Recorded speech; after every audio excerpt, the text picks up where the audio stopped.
हम जहाँ तक जानते हैं कि मनुष्य और स्त्री परमेश्वर के हाथ की बनाई हुई रचना है, और हम जहाँ तक जानते हैं कि परमेश्वर ने सबसे पहले मनुष्य को बनाया और फिर मनुष्य से फिर स्त्री को बनाया। इसका सही अर्थ है कि स्त्री से मनुष्य पैदा नहीं हुए हैं, मनुष्य से स्त्री पैदा हुई है। परमेश्वर ने आदम की पसली से हव्वा को बनाया है और वही हव्वा पूरी दुनिया की आदि माता है। तो आज हम कंफ्यूज नहीं हैं, परंतु हम सच्चाई को, सत्य को जान गए हैं। जब पुरुष और स्त्री दोनों साथ मिलते हैं तो स्त्री गर्भ धारण करती है और फिर स्त्री से बच्चे उत्पन्न होते हैं और वही पुरुष और स्त्री इसी पृथ्वी के ऊपर अपने बच्चों के माँ बाप कहलाते हैं। और जैसे कि हम जानते हैं कि हम भी अपने माँ बाप के बच्चे हैं, जैसे हमने अपनी माँ से जन्म लिया है, तो बिना पुरुष के स्त्री बच्चों को जन्म नहीं दे सकती है। और यही कारण है कि बिना पुरुष के स्त्री गर्भ धारण नहीं कर सकती है। तो मेरे प्रियो, पूरी दुनिया का परमेश्वर एक ही है, क्योंकि परमेश्वर मनुष्य को मुंह से, जांग से, हाथ से, पैर से पैदा नहीं करता है।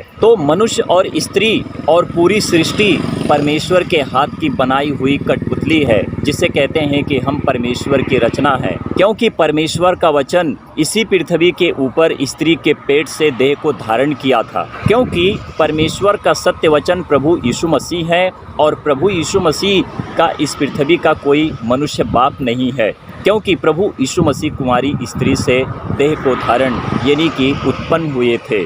और जो शरीर उत्पन्न हुई थी वह परमेश्वर का मंदिर प्रभु यीशु मसीह है, और पवित्र आत्मा जो परमात्मा उसी शरीर में प्रवेश किया है। तो दोनों मिलकर क्या हो गए? पुत्र और पिता, जो पवित्र आत्मा हमारे अंदर रहता है। प्रभु यीशु मसीह ने यूहन्ना की पुस्तक 10 में 30 वचन में कहा है कि मैं और पिता एक हैं। तो मेरे प्रियो, जब हम धर्म ग्रंथ की पुस्तक को पढ़ते हैं, भविष्य पुराण चैप्टर 15 में लिखा है, ब्रह्मा ने अपने मुख से ब्राह्मणों को पैदा किया है। भुजा का सही अर्थ होता है दाहिना हाथ, और दाहिने हाथ से ब्रह्मा ने क्षत्रियों को उत्पन्न किया है। और उरु का मतलब होता है जांग, जांग से ब्रह्मा ने वैश्य को उत्पन्न किया है।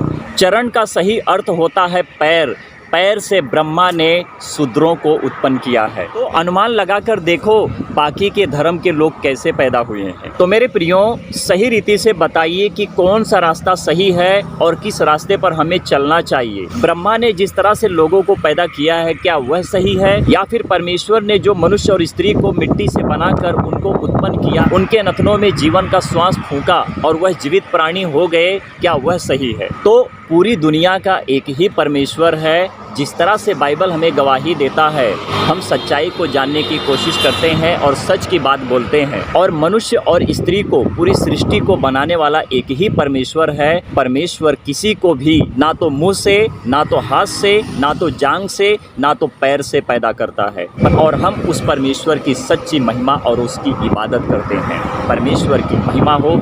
आमीन।